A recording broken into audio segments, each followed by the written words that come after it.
ಅದ್ಭುತವಾದ chilli pork ಈ ರೀತಿಯಲ್ಲಿ ರೆಡಿಯಾಗಿದೆ. ಒಂದ್ಸಲ ಟ್ರೈ ಮಾಡಿ, ಹೇಗೆ ಬಂತು ಕಮೆಂಟಲ್ಲಿ ತಿಳಿಸೋದನ್ನ ಮರಿಬೇಡಿ. ನಮಸ್ತೆ ಎಲ್ಲರಿಗೂ, ಎಲ್ಲರನ್ನು ಸುಸಿಸ್ ಕಿಚನ್ಗೆ ಸ್ವಾಗತ ಮಾಡಿಕೊಂಡು ಇವತ್ತು ಅದ್ಭುತವಾದ ರೆಸಿಪಿ ಮಾಡ್ತಾ ಇದ್ದೀನಿ. ಬನ್ನಿ ಹೇಗೆ ಮಾಡೋದು ನೋಡೋಣ. ಇವತ್ತು ನಾನು ಪೋರ್ಕ್ ಚಿಲ್ಲಿಯನ್ನು ಮಾಡ್ಕೊಳ್ತಾ ಇದ್ದೀನಿ.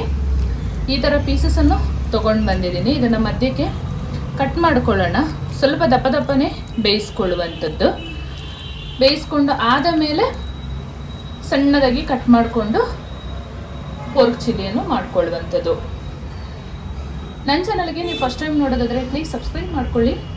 ಹಾಗೆ ನಿಮ್ಮ ಫ್ರೆಂಡ್ಸ್ ಆ್ಯಂಡ್ ಫ್ಯಾಮಿಲಿಗೆ ಹೆಚ್ಚು ಹೆಚ್ಚು ಶೇರ್ ಮಾಡಿ. ಎಲ್ಲ ಥರದ ಅಡುಗೆಗಳು ಲಭ್ಯ ಇರುತ್ತೆ, ಒಂದ್ಸಲ ವಿಸಿಟ್ ಮಾಡಿ. ಒಂದು ಸೂಪರಾದ ಚಿಲ್ಲಿ ಪೋರ್ಕನ್ನು ಮಾಡ್ಕೊಳ್ಳೋಣ. ಪೋರ್ಕನ್ನು ಚೆನ್ನಾಗಿ ವಾಶ್ ಮಾಡಿಕೊಂಡು ಸ್ವಲ್ಪನೂ ನೀರಿರಬಾರ್ದು. ಒಂದು ಕುಕ್ಕರ್ ಒಳಗಡೆ ಹಾಕೊಳ್ಳೋಣ. ಪೋರ್ಕ್ ಬೇಯೋದಕ್ಕೆ 1 ಗ್ಲಾಸಷ್ಟು ನೀರು ಹಾಕೊಳ್ಳೋಣ. ಸ್ವಲ್ಪ ಉಪ್ಪು ಪುಡಿ ಹಾಕೊಳ್ತಾ ಇದ್ದೀನಿ. 1 ಚಮಚದಷ್ಟು ಖಾರದ ಪುಡಿ, 1 ಚಮಚದಷ್ಟು ಹಳದಿ ಪೌಡ್ರನ್ನು ಹಾಕೊಳ್ತಾ ಇದ್ದೀನಿ. ಸ್ವಲ್ಪ ಗರಂ ಮಸಾಲ ಸೇರಿಸ್ಕೊಳ್ತಾ ಇದ್ದೀನಿ. ಪಲಾವ್ ಎಲೆ, ಜಾಯಿಕಾಯಿ, 2 ಲವಂಗ, ಚಕ್ಕೆ ಇದನ್ನು ಹಾಕ್ಕೊಂಡು ಚೆನ್ನಾಗಿ ಮಿಕ್ಸ್ ಮಾಡ್ಕೊಳ್ಳೋಣ. ಚೆನ್ನಾಗಿ ಮಿಕ್ಸ್ ಮಾಡಿಕೊಂಡು 2 ವಿಶಿಲ್ ತೊಗೊಂಡ್ರೆ ಸಾಕಾಗುತ್ತೆ. ಮಸಾಲ ಎಲ್ಲ ಹಾಕಿ ಬೇಯಿಸ್ಕೊಂಡ್ರೆ ನಾವು ಚಿಲ್ಲಿ ಪೋರ್ಕ್ ಮಾಡಿಕೊಳ್ಳುವಾಗ ಉಪ್ಪೆಲ್ಲ ಹಿಡಿದಿರುತ್ತೆ. ಹಾಗಾಗಿ ಈ ಥರ ಬೇಯಿಸ್ಕೊಂಡು ಸಣ್ಣದಾಗಿ ಕಟ್ ಮಾಡಿಕೊಂಡು ಚಿಲ್ಲಿ ಪೋರ್ಕನ್ನು ಮಾಡಿಕೊಂಡ್ರೆ ತುಂಬ ರುಚಿ ಇರುತ್ತೆ. ನೀರನ್ನೆಲ್ಲ ಬಸಿಬೇಕು. ಈ ರೀತಿಯಲ್ಲಿ ನೀರನ್ನು ಚೆನ್ನಾಗಿ ಬಸಿಬೇಕು.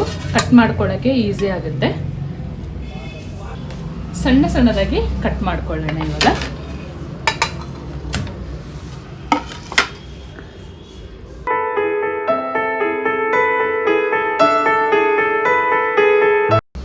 ಈ ರೀತಿಯಲ್ಲಿ ಕಟ್ ಮಾಡ್ಕೊಳ್ಳೋಣ ಎಲ್ಲ ಪೀಸಸ್ಸನ್ನು. ಪೋರ್ಕನ್ನು ಈ ರೀತಿಯಲ್ಲಿ ಉದ್ದಕ್ಕೆ ಕಟ್ ಮಾಡ್ಕೊಂಡಿದ್ದಾಗಿದೆ.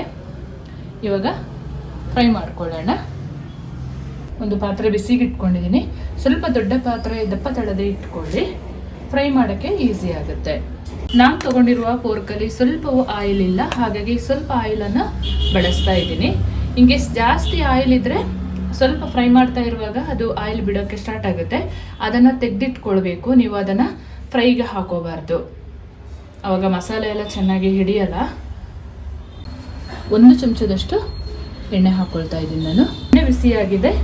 ನಾನಿಲ್ಲಿ 1 ಗಡ್ಡೆ ಬೆಳ್ಳುಳ್ಳಿಯನ್ನು ಸಣ್ಣದಾಗಿ ಹೆಚ್ಚಿಟ್ಕೊಂಡಿದ್ದೀನಿ. ಹಾಗೆ 1-2 ಇಂಚಷ್ಟು ಶುಂಠಿನ ಕೂಡ ಹೆಚ್ಚಿಟ್ಕೊಂಡಿದ್ದೀನಿ. ಹಸಿರು ಮೆಣಸಿನ್ಕಾಯಿ ಮತ್ತು ಕೆಂಪು ಮೆಣಸನ್ನು ಕಟ್ ಮಾಡಿ ಇಟ್ಕೊಂಡಿದ್ದೀನಿ. ಎಣ್ಣೆಗೆ ಹಾಕ್ಕೊಂಡು ಫ್ರೈ ಮಾಡ್ಕೊಳ್ಳೋಣ. ಒಂದು 2 ನಿಮಿಷ ಫ್ರೈ ಮಾಡಿಕೊಂಡ್ರೆ ಸಾಕಾಗುತ್ತೆ.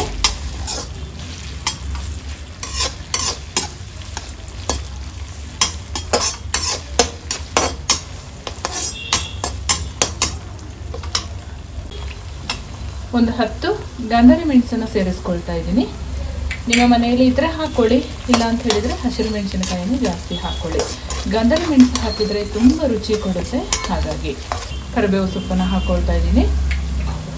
ಚೆಂದ ಫ್ರೈ ಮಾಡ್ಕೋಬೇಕು. ಕಟ್ ಮಾಡಿ ಇಟ್ಕೊಂಡ ಪೋರ್ಕನ್ನು ಸೇರಿಸ್ಕೊಳ್ಳೋಣ.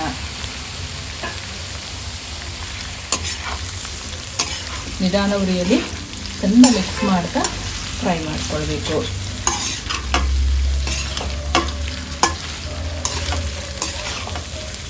ಒಂದು 10 ನಿಮಿಷ ಫ್ರೈ ಆದ ಮೇಲೆ ಮಸಾಲೆ ಎಲ್ಲ ಹಾಕೊಳ್ಳೋಣ.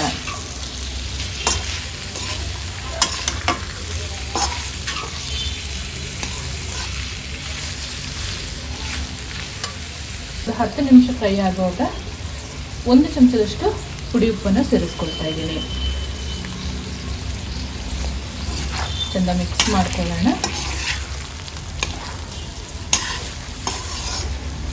ನೋಡಿ, ಈ ರೀತಿಯಲ್ಲಿ ಪೋರ್ಕನ್ನು ಕಡಕ್ಕಾಗಿ ಫ್ರೈ ಮಾಡುವಾಗ ನಾವು ಹಾಕಿದ 1 ಚಮಚ ಎಣ್ಣೆ ಮತ್ತು ಈ ಪೋರ್ಕಲ್ಲಿದ್ದ ಆಯಿಲ್ ಎಲ್ಲ ಈ ರೀತಿಯಲ್ಲಿ ರಿಲೀಸ್ ಆಗೋಕ್ಕೆ ಸ್ಟಾರ್ಟ್ ಆಗುತ್ತೆ. ಆಯಿಲ್ ರಿಲೀಸ್ ಆದ ಮೇಲೆ ಕೂಡ ಒಂದು 10 ನಿಮಿಷ ಹೈ ಫ್ಲೇಮಲ್ಲಿ ಹುರ್ಕೋಬೇಕು. ಆಯಿಲ್ ಜಾಸ್ತಿ ಇದೆ ಅಂತ ಹೇಳಿದರೆ ಸ್ವಲ್ಪ ತೆಗೆದಿಟ್ಕೊಳ್ಳೋಣ. ಆಯಿಲ್ ಜಾಸ್ತಿ ಇದ್ದರೆ ನಾನು ಆವಾಗಲೇ ಹೇಳಿದ ಹಾಗೆ ಅಷ್ಟು ರುಚಿ ಆಗಲ್ಲ, ಮಸಾಲೆ ಎಲ್ಲ ಚೆನ್ನಾಗಿ ಪೀಸಸಲ್ಲಿ ಹಿಡ್ಕೊಳ್ಳಲ್ಲ. ಹಾಗಾಗಿ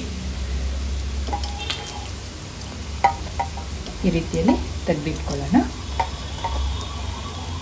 ಸ್ವಲ್ಪ ಆಯಿಲ್ ಇರಬೇಕು ನೋಡಿ, ಇಷ್ಟು ಆಯಿಲನ್ನು ತೆಗೆದಿದ್ದೀನಿ. ಈ ಹದದಲ್ಲಿ ಫ್ರೈ ಆಗಬೇಕು. ಒಂದು ಕ್ಯಾಪ್ಸಿಕಮ್ನ ಈ ರೀತಿಯಲ್ಲಿ ಕಟ್ ಮಾಡಿ ಹಾಕೊಳ್ತಾ ಇದ್ದೀನಿ. ಒಂದು ಈರುಳ್ಳಿನ ಕೂಡ ಸೇಮ್ ಒಂದು ವಿಧಾನದಲ್ಲಿ ಕಟ್ ಮಾಡಿ ಹಾಕೊಳ್ಳೋಣ. ಚೆಂದ ಮಿಕ್ಸ್ ಮಾಡ್ಕೊಳ್ಳೋಣ.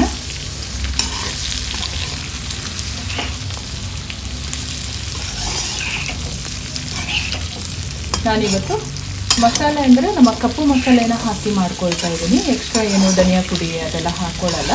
ಖಾರ ಬೇಕು ಅಂದರೆ 1 ಚಮಚದಷ್ಟು ಅಚ್ಚ ಖಾರದ ಪುಡಿಯನ್ನು ಸೇರಿಸ್ಕೊಳ್ತಾ ಇದ್ದೀನಿ.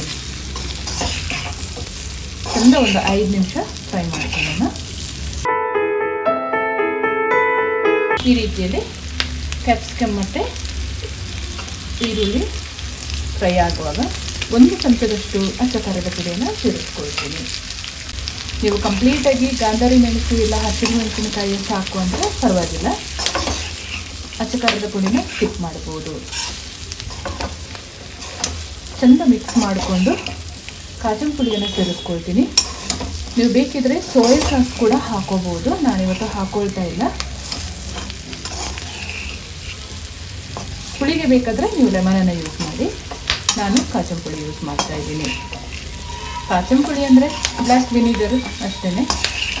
1 ಚಮಚದಷ್ಟು ನಮ್ಮ ಕೊಡಗಿನ ಕಪ್ಪು ಮಸಾಲೆ ಇದೆಯಲ್ಲ ಅದನ್ನು ಸೇರಿಸ್ಕೊಳ್ತಾ ಇದ್ದೀನಿ. ಇದರಲ್ಲಿ ಎಲ್ಲ ಗರಂ ಮಸಾಲೆ ಇರೋದ್ರಿಂದ ಬೇರೆ ಪೌಡರ್ ಹಾಕೋ ನೆಸೆಸಿಟಿ ಇರಲ್ಲ. ಚೆಂದ ಮಿಕ್ಸ್ ಮಾಡ್ಕೊಳ್ಳೋಣ. ಪೌಡ್ರೆಲ್ಲ ಹಾಕಿದ ಮೇಲೆ ಹೈ ಫ್ಲೇಮೇ ಇಟ್ಕೊಳ್ಬೇಕು. ಅರ್ಧ ಚಮಚದಷ್ಟು ಕಾಜನ್ ಪುಡಿ ಸೇರಿಸ್ಕೊಳ್ಳೋಣ. ಚೆಂದ ಮಿಕ್ಸ್ ಮಾಡ್ಕೊಳ್ಳೋಣ. ಕಾಜಿನ ಪುಡಿ ಅಂತೂ ಒಳ್ಳೆ ರುಚಿ ಕೊಡುತ್ತೆ ಈ ಚಿಲ್ಲಿ ಪೋರ್ಕಿಗೆ. ಪುಡಿ ಹಾಕಿದ ಮೇಲೆ 1-2 ನಿಮಿಷ ಮಿಕ್ಸ್ ಮಾಡಿಕೊಂಡ್ರೆ ಸಾಕಾಗುತ್ತೆ. ಈರುಳ್ಳಿ ಮತ್ತು ಕ್ಯಾಪ್ಸಿಕಮ್ ಎಲ್ಲ ಚೆಂದ ಏನೋ ಬೇಯ್ದು ಬೇಕಾಗಿಲ್ಲ. ಒಂದು 3/4 ಭಾಗ ಬೆಂದರೆ ಚೆನ್ನಾಗಿರುತ್ತೆ.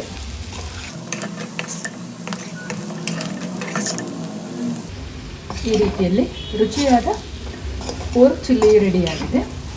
ಮೇಲ್ಗಡೆಯಿಂದ ಸ್ವಲ್ಪ ಕೊತ್ತಂಬರಿ ಸೊಪ್ಪನ್ನು ಕಟ್ ಮಾಡಿ ಹಾಕೊಳ್ಳೋಣ. ಚೆನ್ನಾಗಿ ಮಿಕ್ಸ್ ಮಾಡಿಕೊಂಡು ಸರ್ವ್ ಮಾಡ್ಕೊಳ್ಳೋಣ.